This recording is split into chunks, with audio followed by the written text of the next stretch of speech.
Standing in my sister's marble-floored kitchen, surrounded by designer handbags and imported wine bottles, I never expected her husband's whispered confession would turn 28 years of sibling rivalry on its head.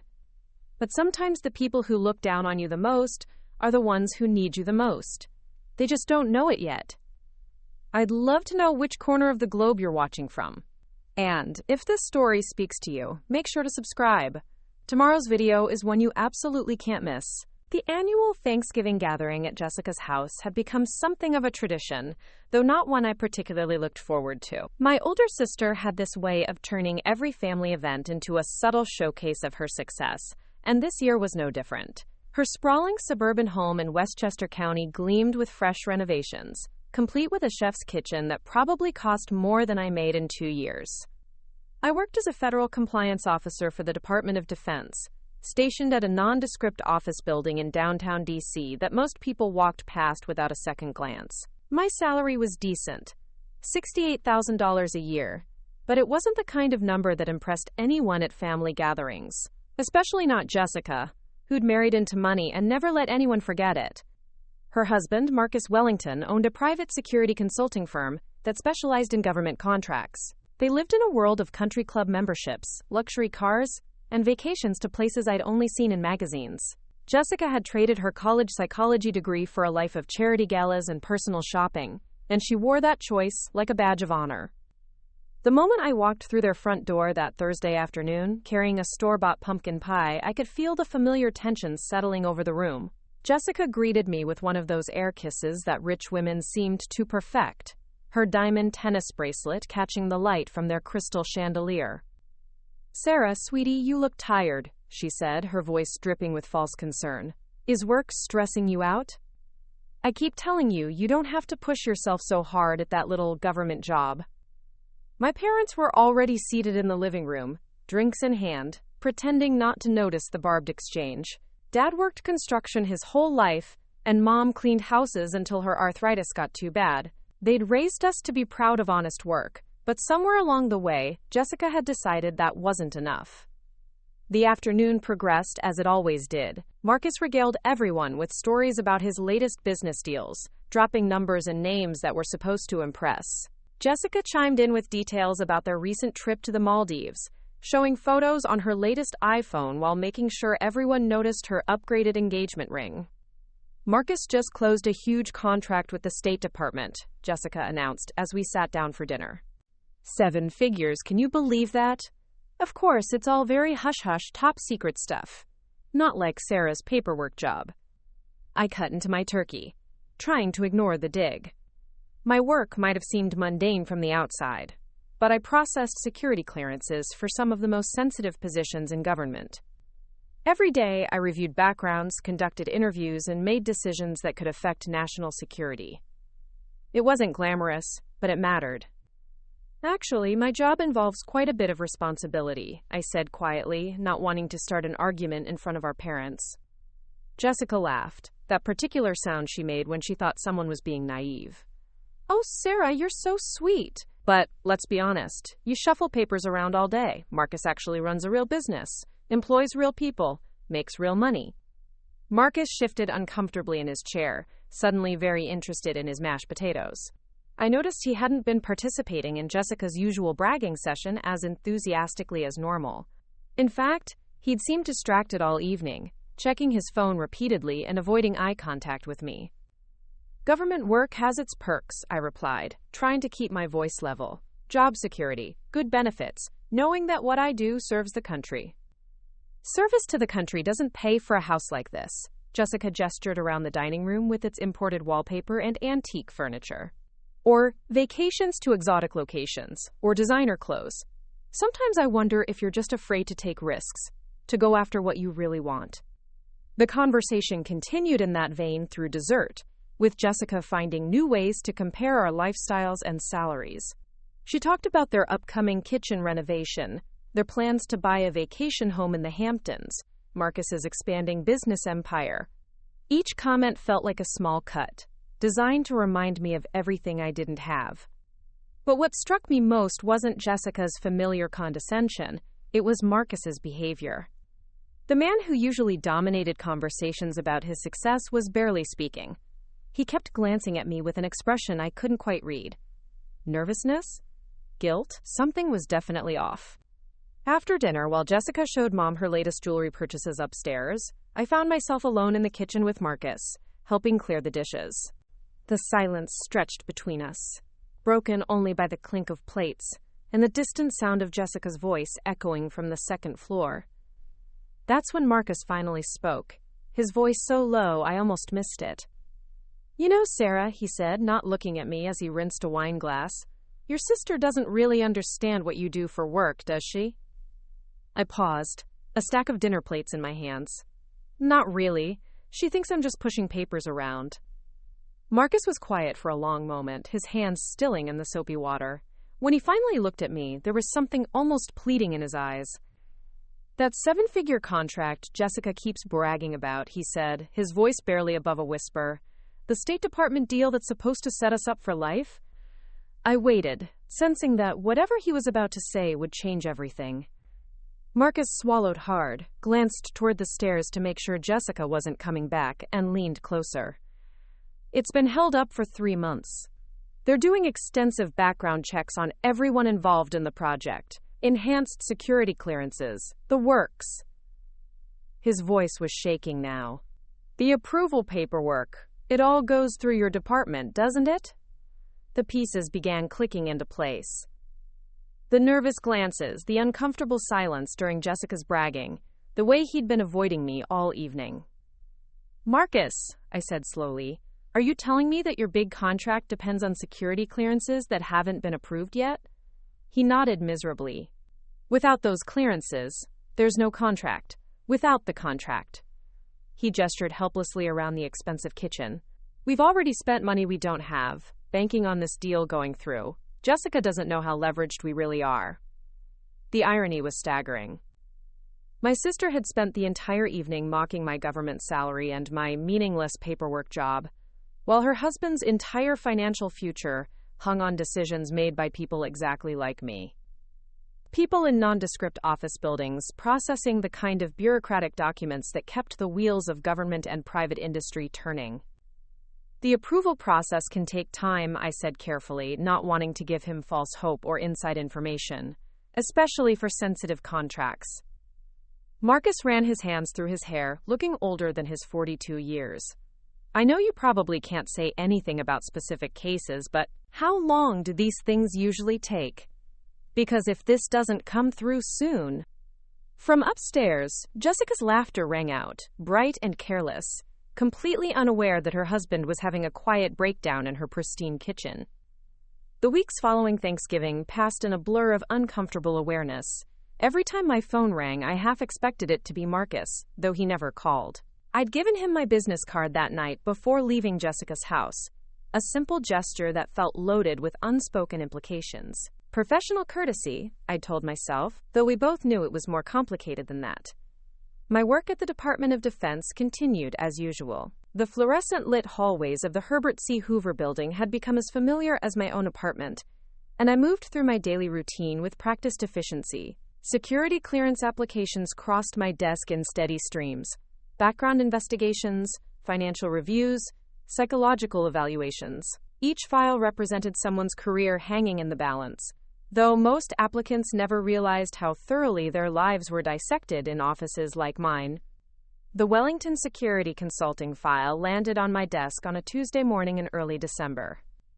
I recognized the company name immediately, though I'd been expecting it for weeks. Marcus's firm was seeking enhanced security clearances for 12 employees to fulfill what the paperwork described as a multi-year strategic consulting contract with classified components. The dollar amount listed made my breath catch. $1.8 million over 3 years. Professional ethics demanded I recuse myself from the case.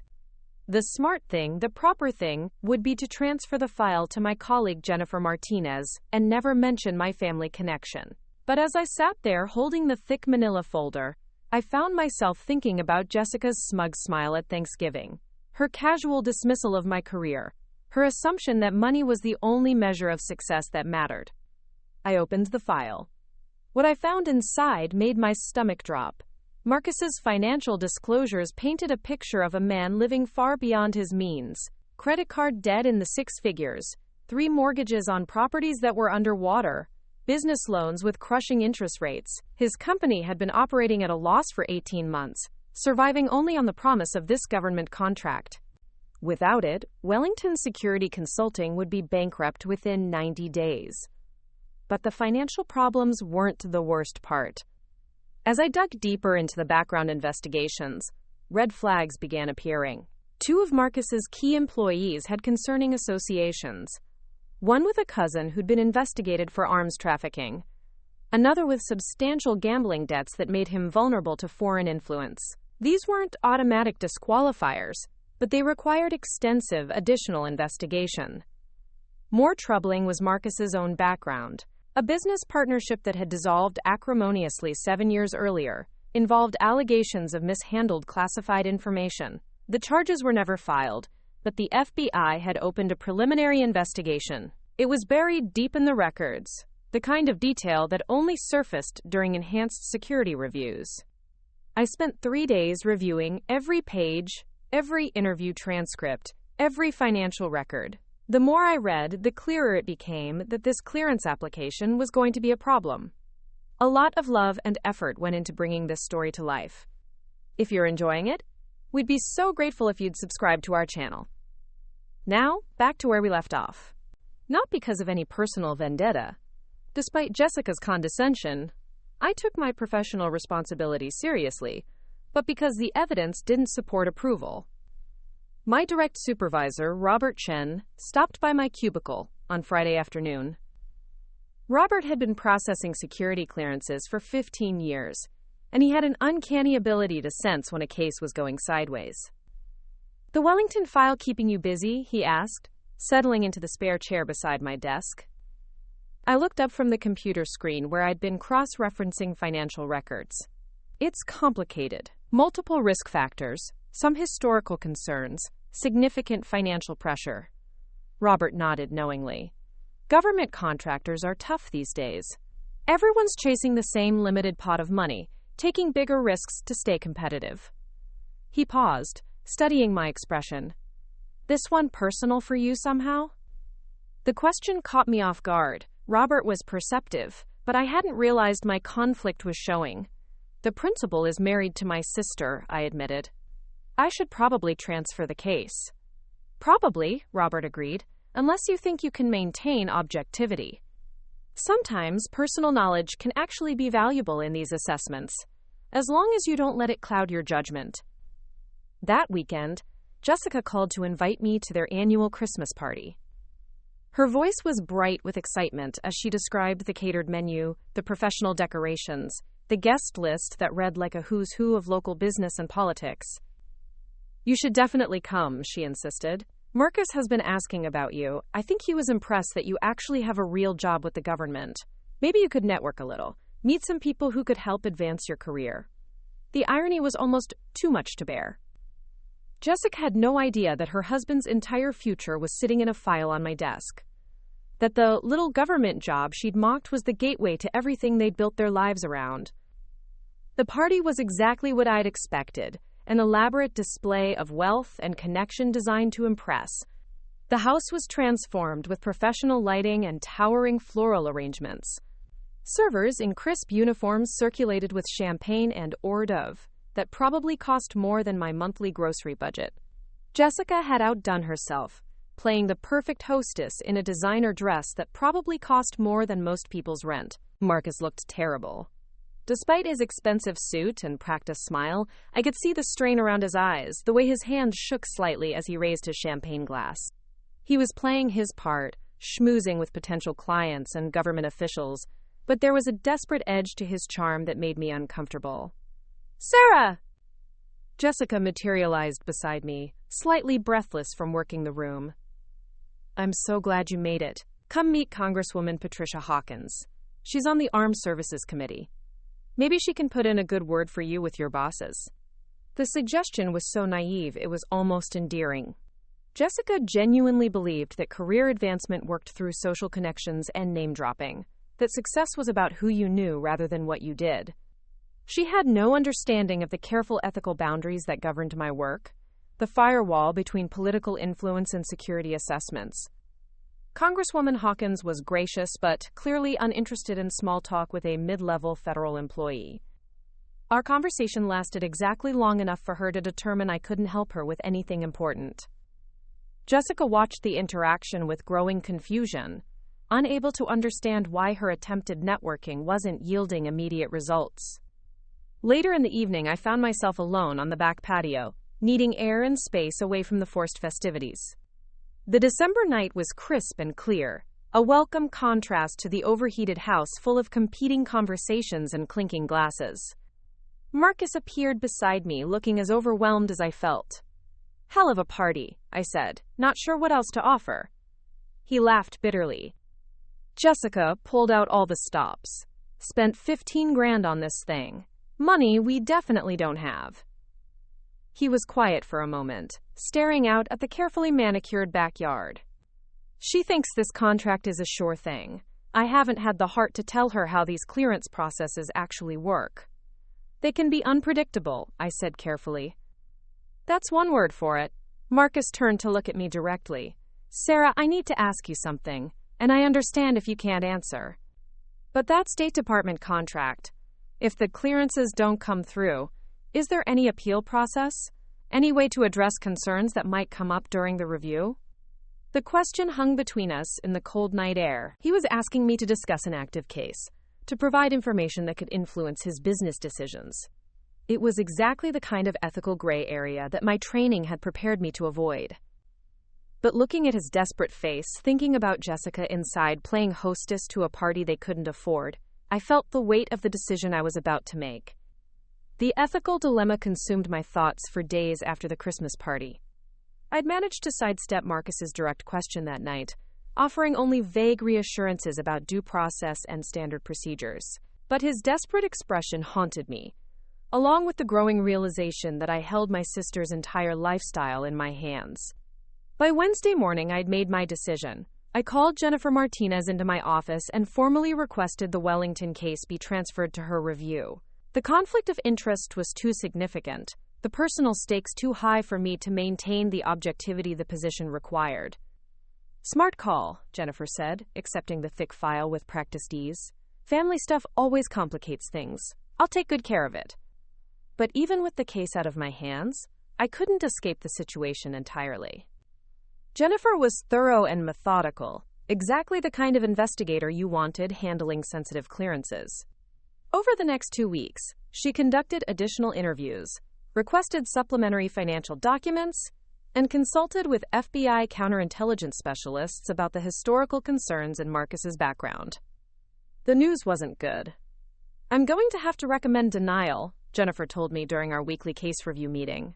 "Too many red flags, too much financial pressure, and those historical issues with classified information handling create an unacceptable risk profile." My heart sank, though I'd expected this outcome. The evidence was clear, the decision sound. Marcus Wellington and his key employees would not receive the enhanced security clearances required for the State Department contract. "Timeline?" I asked, trying to keep my voice professional. "Official notification goes out Friday. They'll have 30 days to appeal, but given the substance of the concerns, I don't see that changing anything." That gave me 72 hours to figure out how to handle the personal fallout. I didn't have to wait long. Marcus called my cell phone Thursday evening, his voice strained and barely controlled. "Sarah, we need to talk. Can you meet me tomorrow after work? Somewhere private?" We agreed on a coffee shop in Georgetown, far enough from both our workplaces to avoid any appearance of impropriety. I arrived first, choosing a corner table where we could speak without being overheard. Marcus looked like he'd aged 5 years since the Christmas party.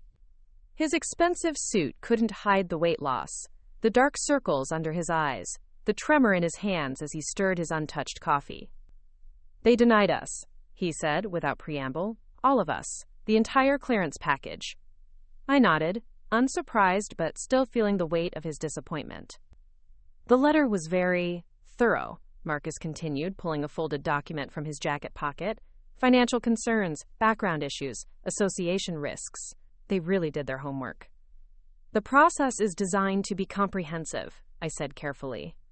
Marcus laughed, but there was no humor in it. Comprehensive. Right. He leaned forward, lowering his voice. Sarah, I need you to understand something. Without this contract, I'm finished. Not just the business, everything.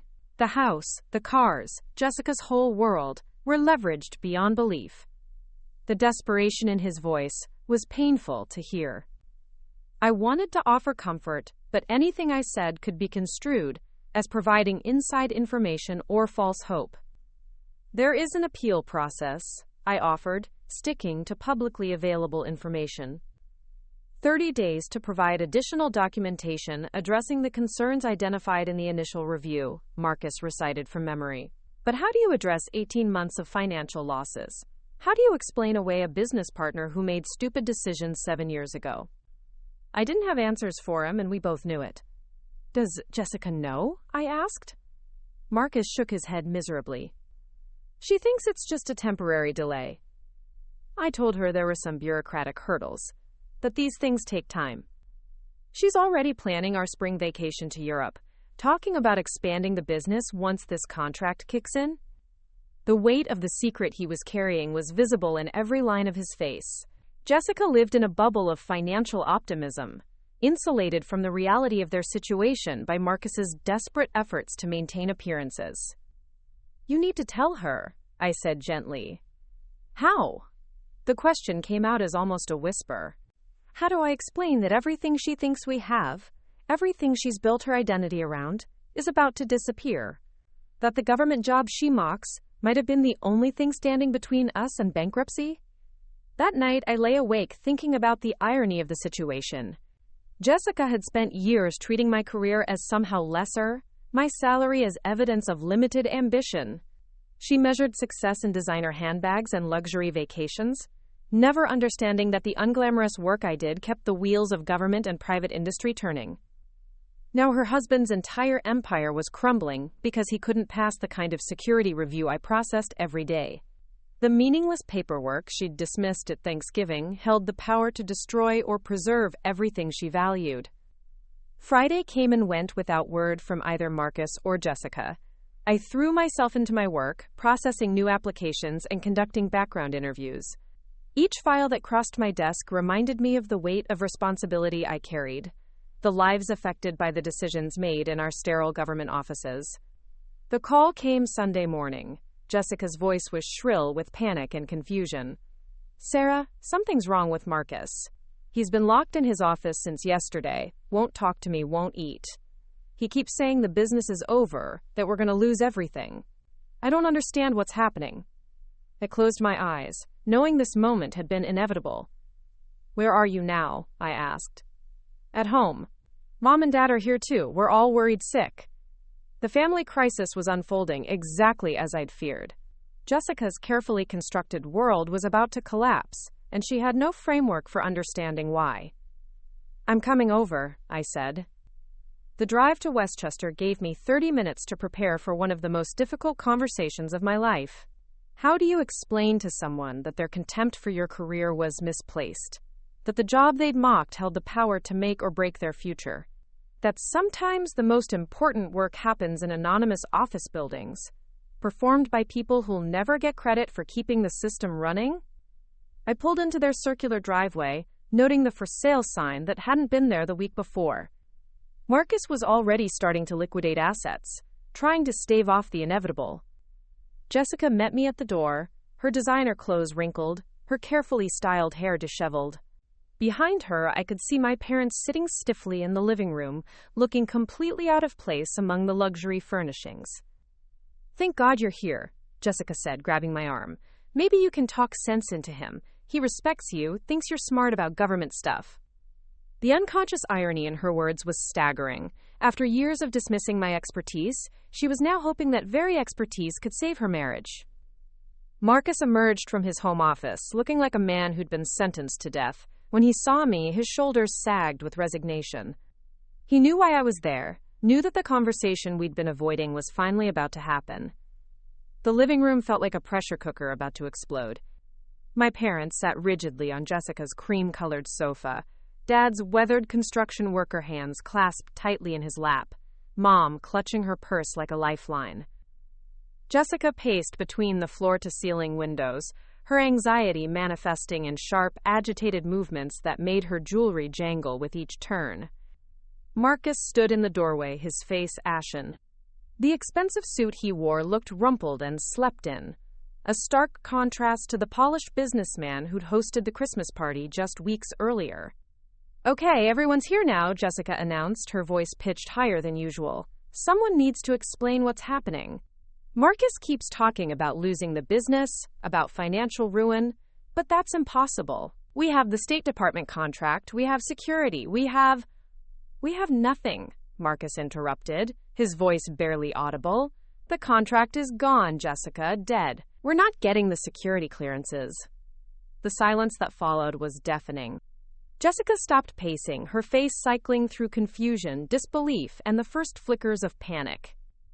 "That's ridiculous," she said, forcing a laugh that sounded hollow in the spacious room. "You said it was just bureaucratic delays. These government people, they always take forever with paperwork. Right, Sarah? Tell them how slow your department can be." All eyes turned to me. My parents looked confused by the technical details, but Marcus was watching me with an expression of resignation mixed with desperate hope.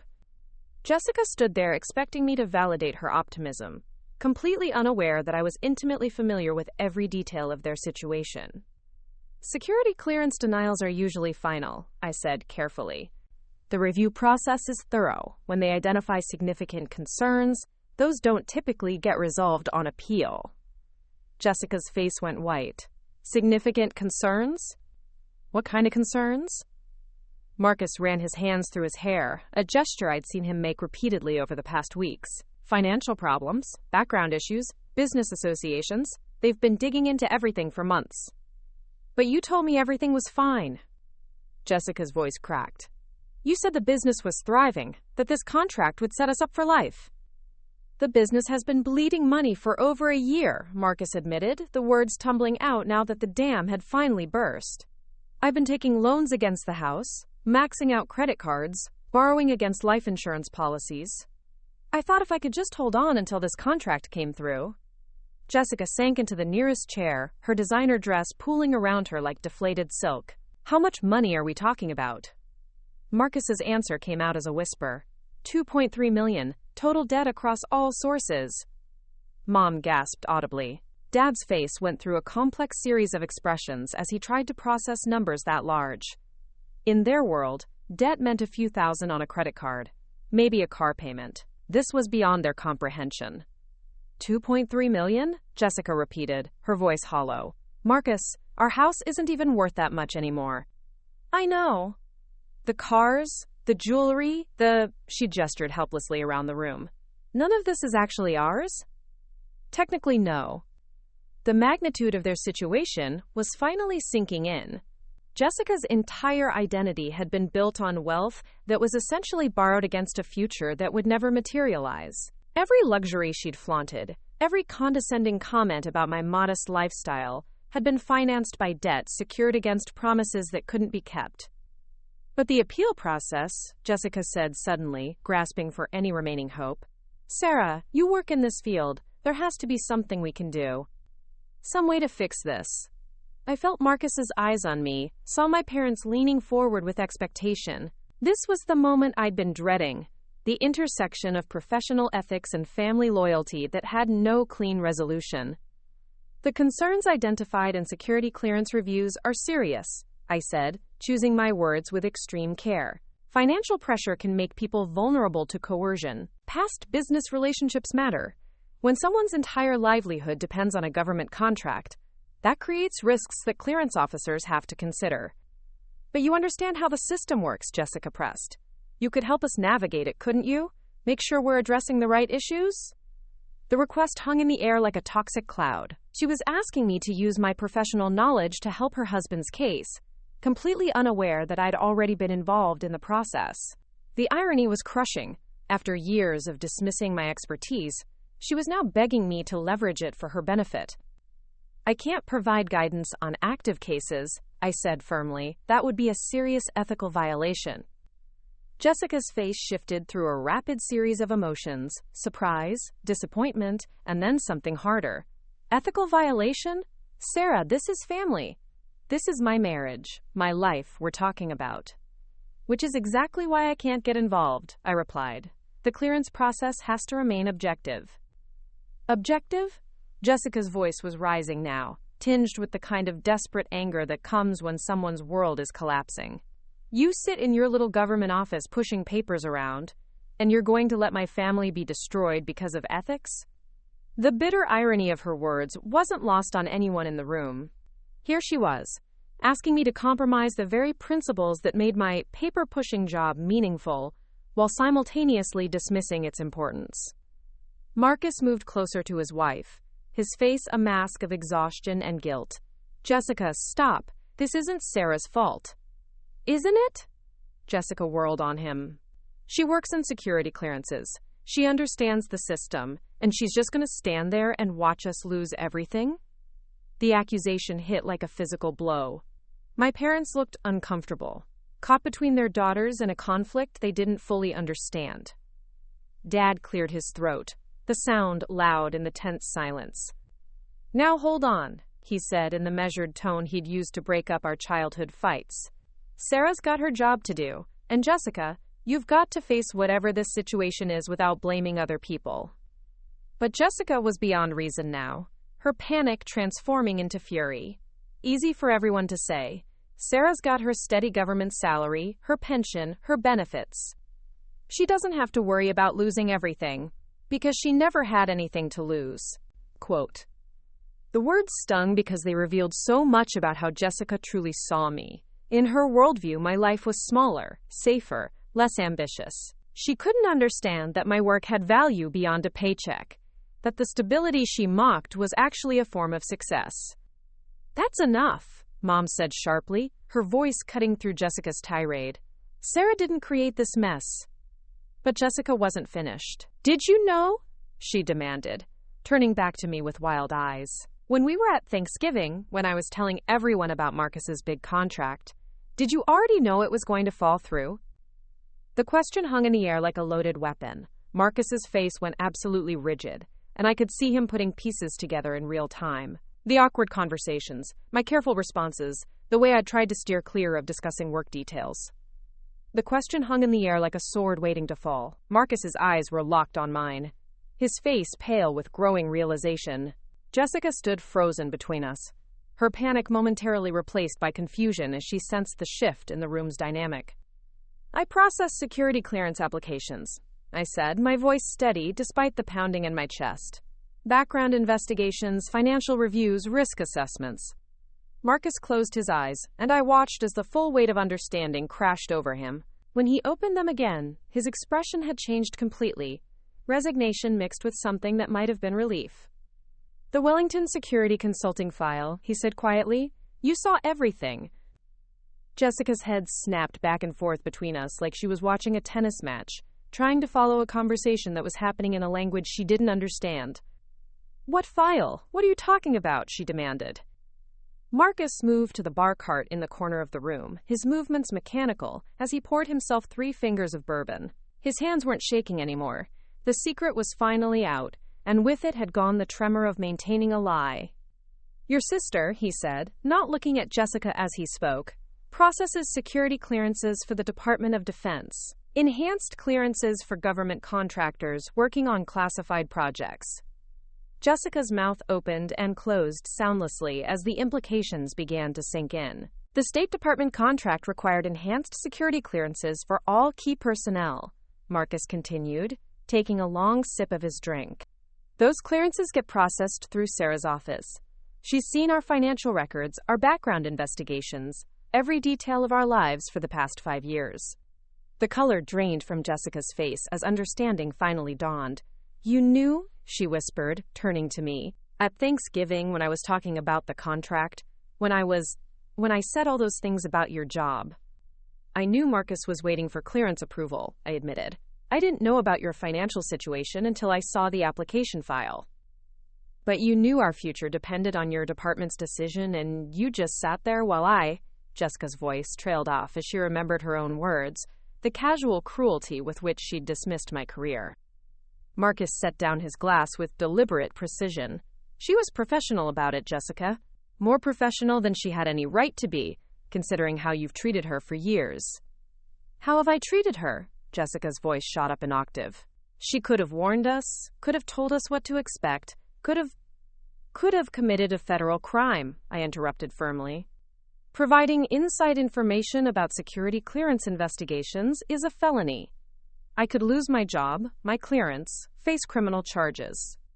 Jessica stared at me like I was speaking a foreign language. The concept of professional ethics existing above personal relationships was completely alien to her worldview. In her universe, success came through connections and favors, not through rigid adherence to rules and procedures. But we're family, she said weakly. Which is exactly why I had to recuse myself from the case, I replied. I transferred your file to another investigator to avoid any appearance of bias.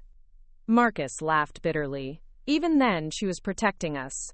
Another investigator might not have been as thorough, might have missed some of the mitigating factors. Mitigating factors? Jessica pounced on the phrase like a lifeline. So there's still hope? No, Marcus said flatly. There's no hope. The decision was correct, Jessica. I'm not eligible for enhanced security clearance, and neither are half my employees. We're too much of a risk. Quote, Mom had been quiet throughout this exchange, but now she spoke up in the voice she'd used when we were children, and she was trying to make sense of our complicated teenage dramas. Sarah, honey, help me understand something. If you'd stayed on the case, would that have changed the outcome? The question cut straight to the heart of everything. I looked at Marcus, saw him waiting for my answer with the same desperate hope I'd been seeing for weeks. No, I said simply. The concerns were legitimate. Financial pressure, historical issues, questionable business associations. Any qualified investigator would have reached the same conclusion. Jessica sank back into her chair, the fight going out of her like air from a punctured balloon. So it really is over. The business, yes, Marcus confirmed. I'll have to declare bankruptcy, probably personal as well as corporate. We'll lose the house, the cars, most of everything. Dad, who'd been quietly absorbing this conversation about sums of money beyond his comprehension, finally spoke up. Son, what are you going to do for work? It was such a practical, blue-collar question that it almost broke the tension in the room. Here they were, drowning in abstract financial concepts and government bureaucracy, and Dad wanted to know the most basic thing. How would Marcus feed his family? I don't know, Marcus admitted. My reputation in the industry is shot. Word travels fast in the security consulting world. No one's going to hire someone who can't get clearance.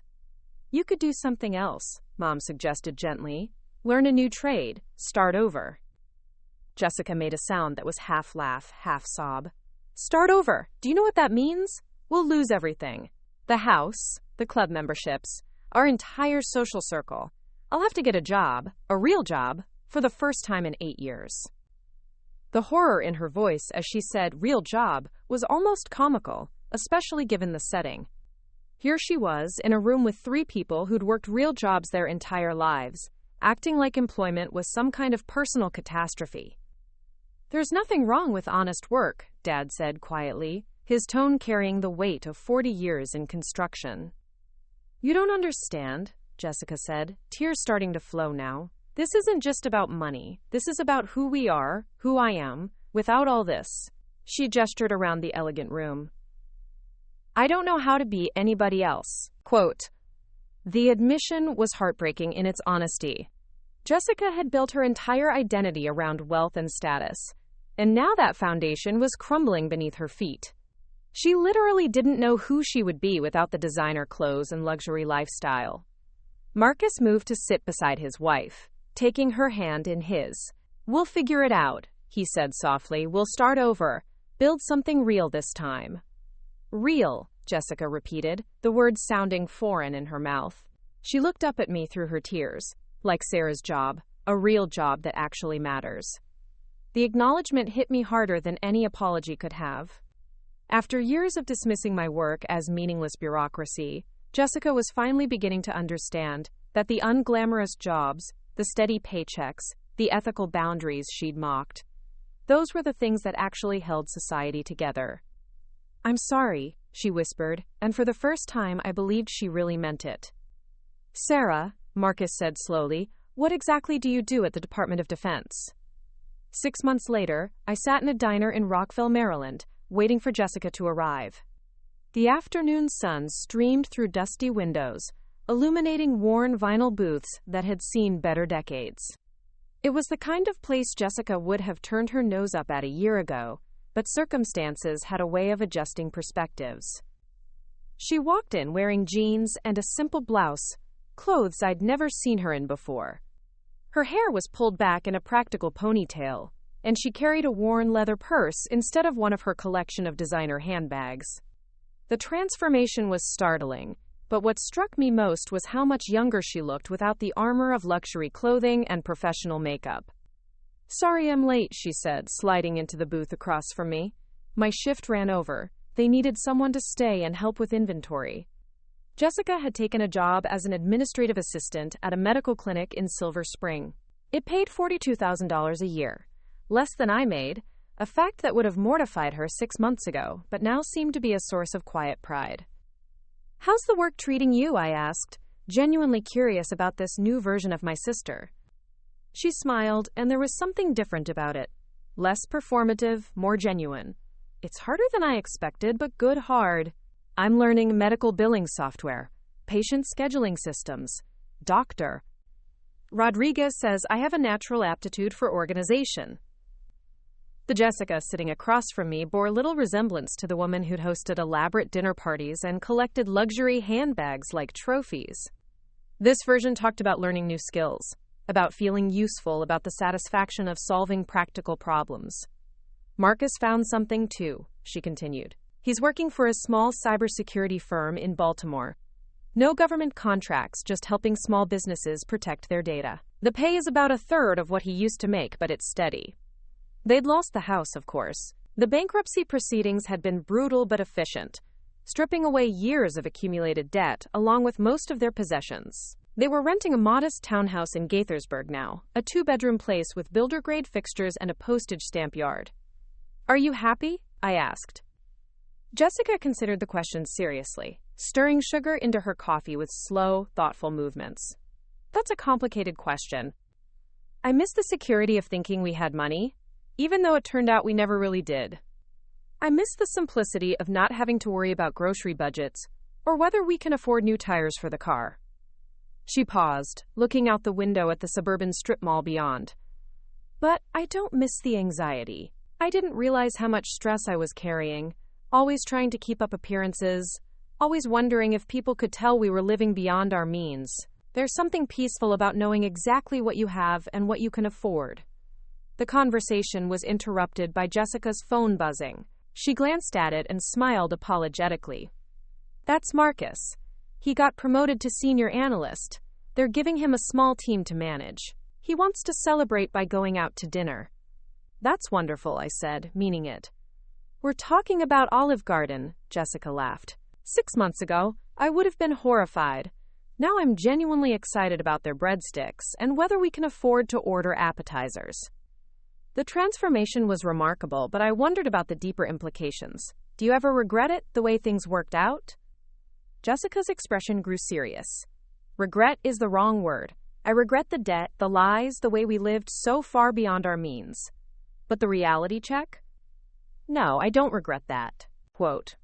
She leaned forward, her voice dropping to the intimate tone people use when sharing important truths.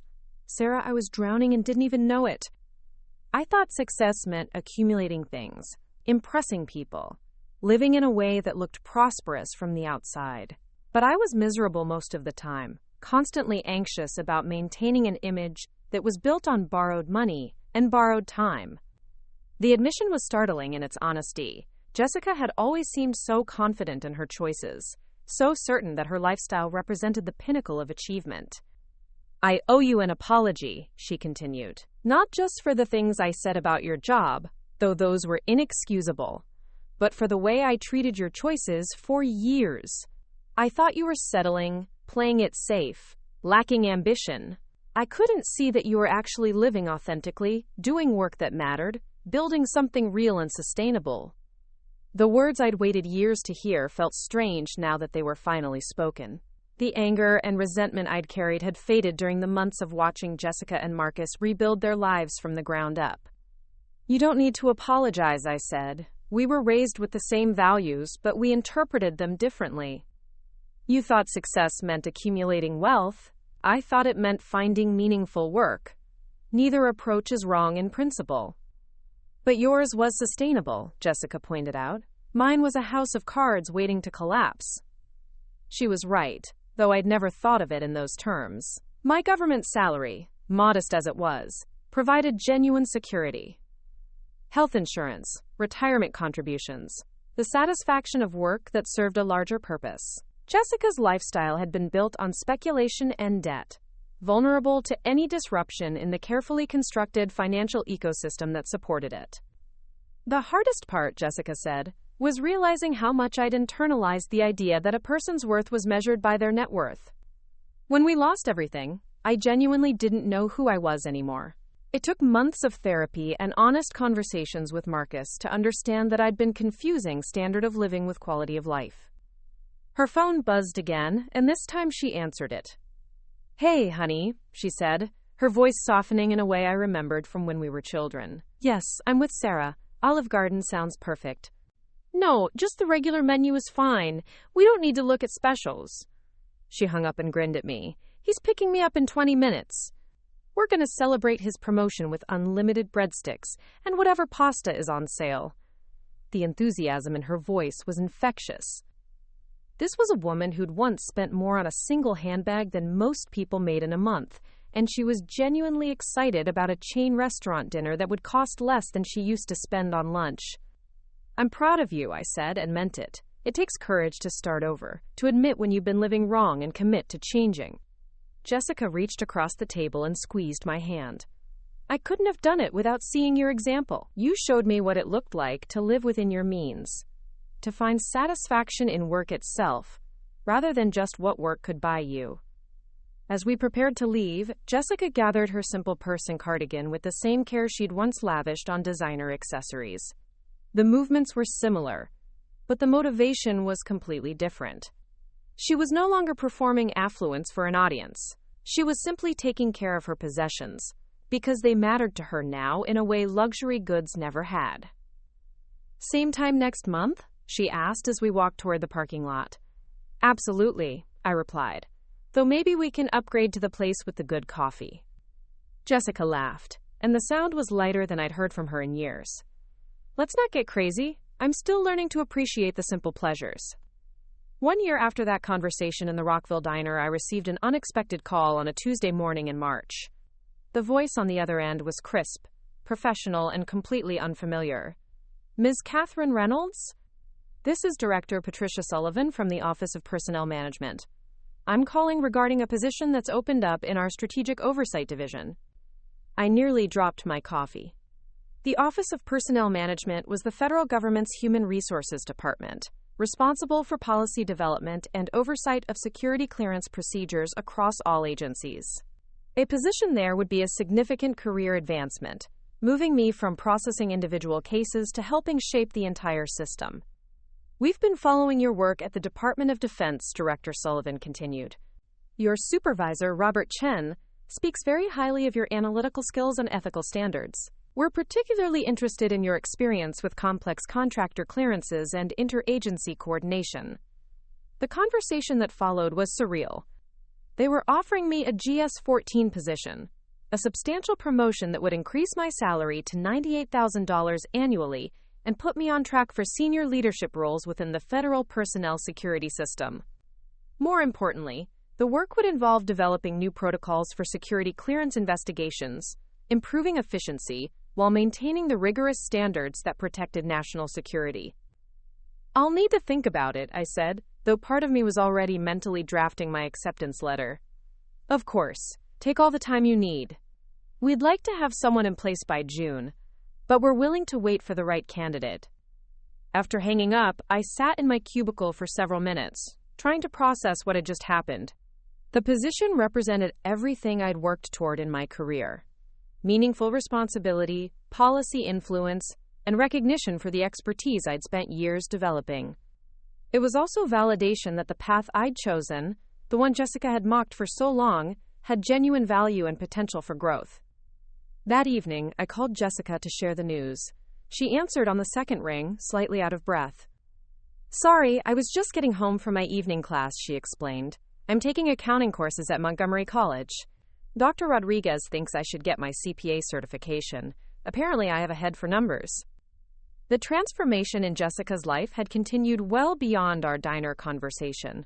After proving herself at the medical clinic, she'd been promoted to office manager and had discovered a genuine aptitude for financial analysis.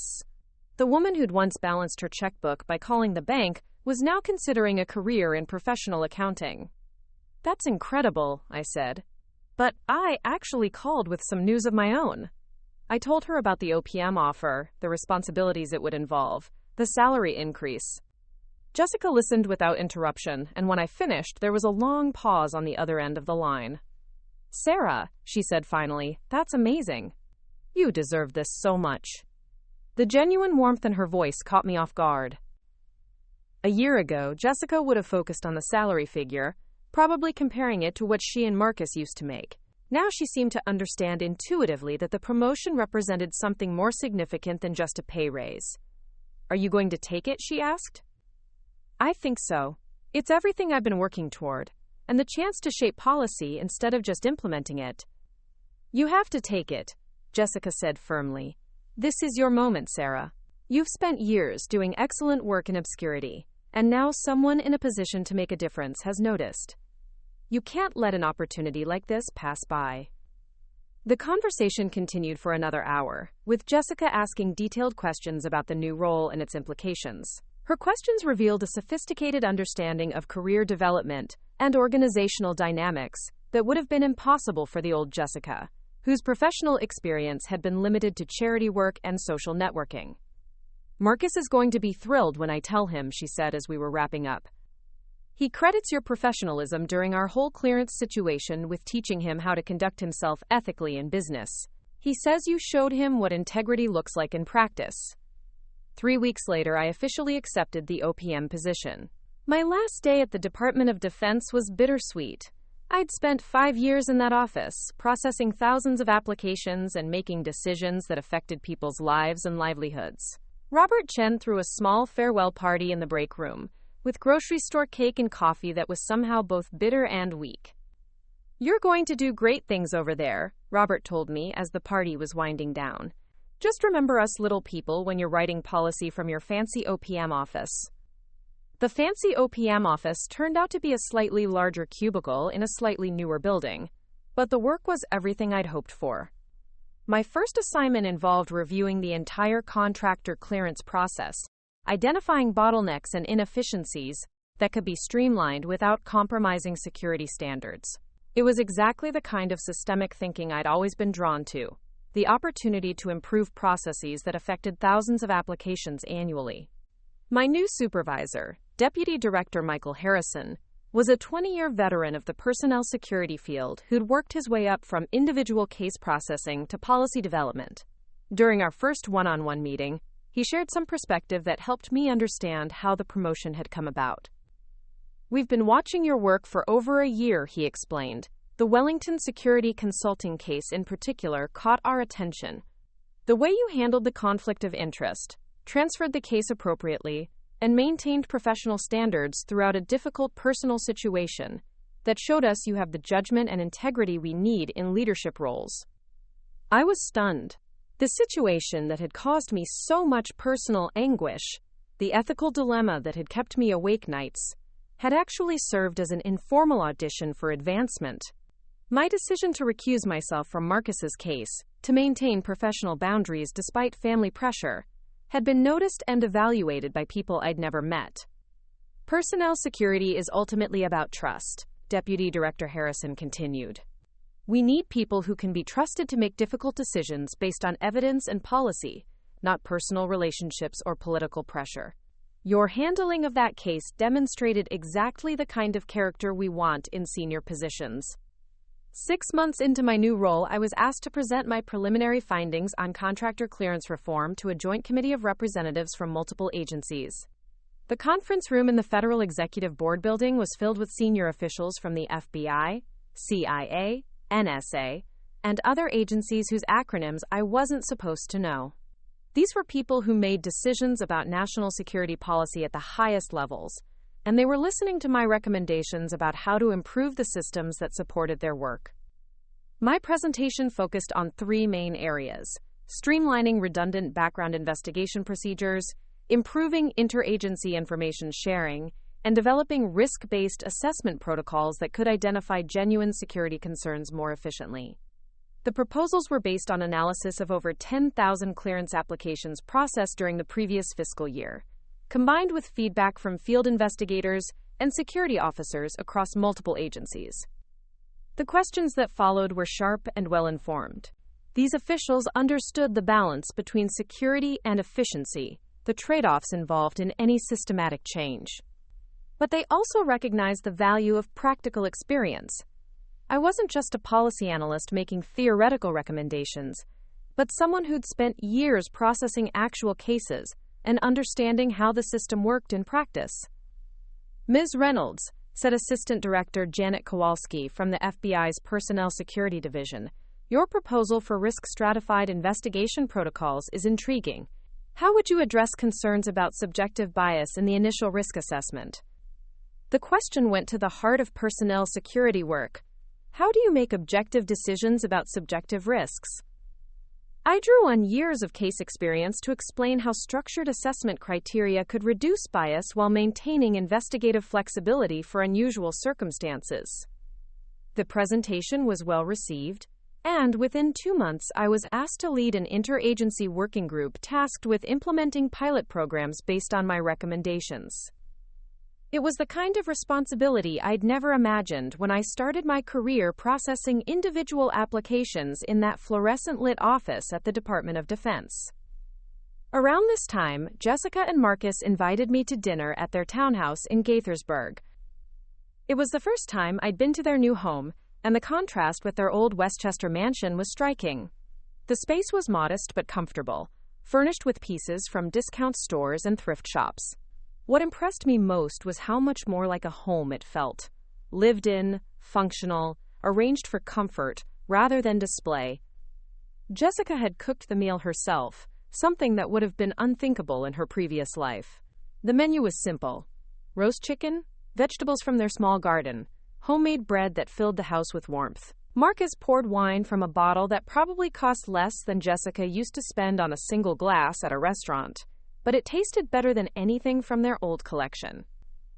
We have some news, Jessica announced as we were finishing the main course. I passed the CPA exam, all 4 sections, first try. The pride in her voice was infectious. This was a woman who'd once measured success by the size of her diamond earrings, and now she was beaming about professional certification in accounting principles. That's incredible, I said, raising my glass in a toast. Dr. Rodriguez must be thrilled. She's already talking about bringing me on as the clinic's financial manager, Jessica continued. It would mean leaving the administrative assistant role, taking on responsibility for budgeting, insurance negotiations, compliance reporting. The salary would be about $60,000, which feels like winning the lottery compared to where we were 2 years ago. Marcus nodded, his own satisfaction evident. My firm is doing well enough that they're talking about making me a partner. Not the kind of partner that means equity and profit sharing, but an operational partner with management responsibilities. It's the first time since the clearance situation that I've felt like I was building something sustainable. The conversation that evening covered territory that would have been impossible during their affluent years. They talked about budgeting strategies, career development plans, the satisfaction of earning rather than borrowing their lifestyle. Jessica had become genuinely interested in personal finance, reading books about investment strategies and retirement planning with the enthusiasm she'd once reserved for fashion magazines. The strangest thing, Marcus said as we moved to their small living room for coffee, is how much more secure we feel now that we actually have less money. When we were living on credit and speculation, there was always this underlying anxiety about when it would all fall apart. Now we know exactly what we have, what we can afford, what our limits are. There's peace in that kind of clarity. Jessica curled up next to him on their second-hand sofa, wearing jeans and a sweater that probably cost less than she used to spend on underwear. But she looked more content than I'd ever seen her. More genuinely happy than during all those years of designer clothes and luxury vacations. "I need to tell you something," she said, turning to face me directly. "I've been thinking a lot about the security clearance situation, about how it all played out. For months I was angry about the timing, the way everything collapsed so quickly. But I've come to realize that you actually saved us." The statement caught me completely off guard. "Saved you?" "Jessica, your husband lost his business, you lost your house." "We lost things we never really had," Jessica interrupted. "The house was mortgaged beyond its value. The business was hemorrhaging money. Our entire lifestyle was built on debt that was growing faster than we could service it. If Marcus had somehow gotten that clearance, if the contract had gone through, it would have just been a bigger crash later." Marcus nodded in agreement. "The financial pressures that made me ineligible for clearance weren't going to disappear just because we got one big contract. We were already in too deep, making too many desperate decisions. Success would have just given us more rope to hang ourselves with." I'd never considered this perspective. In my mind, the clearance denial had been a professional disaster that destroyed their plans and lifestyle. But Jessica and Marcus had apparently spent months analyzing what their trajectory would have been if things had gone differently. "The clearance process identified real risks," Marcus continued. "I was vulnerable to financial pressure, making poor decisions, cutting corners. Those weren't false positives. They were accurate assessments of my situation. Getting that contract wouldn't have fixed the underlying problems. It would have just hidden them under a layer of temporary cash flow." Jessica stood up and moved to the window, looking out at their small backyard where they'd planted vegetables and installed a modest swing set for the neighborhood kids who came to play. "I spent so many years measuring success by external markers," she said quietly. "The size of the house, the price of the car, the exclusivity of the vacation destination. I thought those things were the point, that accumulating luxury was the same as building a life." She turned back to face us, her expression serious but not sad. "But I was miserable most of the time. Constantly anxious about maintaining appearances, always worried about whether people could tell we were overextended, never able to just enjoy what we had because I was always focused on getting more." The honesty in her voice was remarkable. This was a woman who'd spent years projecting confidence and satisfaction, and she was admitting that it had all been performance, covering deep insecurity and anxiety. "Now we have less money, fewer possessions, a smaller house, and a less prestigious neighborhood," Jessica continued, "but I sleep better at night. I'm not lying awake wondering how we're going to make the next payment, or whether Marcus's business is about to collapse, or what will happen if someone discovers how leveraged we really are." Marcus reached for her hand, and I could see the genuine affection between them. Not the performative couple behavior they'd displayed during their wealthy years, but the easy intimacy of people who'd survived crisis together and emerged stronger. "The work I'm doing now matters to me in a way the old lifestyle never did," Jessica said. "Learning accounting principles, helping Dr. Rodriguez manage the clinic's finances, feeling like I'm contributing something valuable rather than just spending money. It's given me a sense of purpose I didn't even know I was missing." As the evening wound down and I prepared to drive back to my apartment in D.C., Jessica walked me to my car. The suburban street was quiet, lined with modest townhouses and small yards where kids' bicycles lay scattered on driveways. "Sarah," she said as I unlocked my car door, "I want you to know that watching you handle our situation with such professionalism and integrity changed how I think about work, about ethics, about what it means to build a meaningful career." She paused, seeming to gather her thoughts. "You could have bent the rules, could have found ways to help Marcus's case along, could have used your position to benefit the family. The fact that you didn't, that you maintained professional standards, even when it meant watching us lose everything, that showed me what true character looks like." The admission was both touching and painful. For years, I'd wondered if I'd made the right choice, if family loyalty should have outweighed professional ethics. Jessica's perspective helped me understand that the decision had been about more than just following rules. It had been about maintaining the integrity that made the entire security clearance system trustworthy. "I'm proud of the woman you've become," I said, meaning it completely. "The work you're doing, the life you're building, it's authentic in a way that the old lifestyle never was." Jessica smiled, and in the glow of the streetlight I could see both the sister I'd grown up with and the mature woman she'd become through adversity. "Thank you," she said simply, "for everything. For doing your job with integrity, for showing me what real success looks like, for not giving up on our relationship even when I was too foolish to appreciate it." Driving home through the quiet suburbs and into the city, I reflected on the unexpected trajectory that had brought us all to this point. Jessica had found meaningful work and genuine happiness. Marcus had rebuilt his career on ethical foundations. I had advanced to policy-level responsibilities that would let me improve systems that affected thousands of lives. None of it had happened the way any of us would have planned. But sometimes the most important growth comes through crisis, and the most valuable lessons emerge from the wreckage of our assumptions about success and security. The next Monday morning, I arrived at my OPM office, ready to continue the work of improving personnel security systems across the federal government. It was work that would never make headlines, that most people would never understand or appreciate. But it was work that mattered, work that served something larger than personal ambition or financial gain. And for the first time in my career, I no longer felt the need to justify that choice to anyone, including myself. Looking for more? We've got 2 amazing stories ready for you right on screen. If this one touched you, these are absolutely worth your time. Click to watch them now. And hey, subscribe and hit that bell to never miss our latest uploads.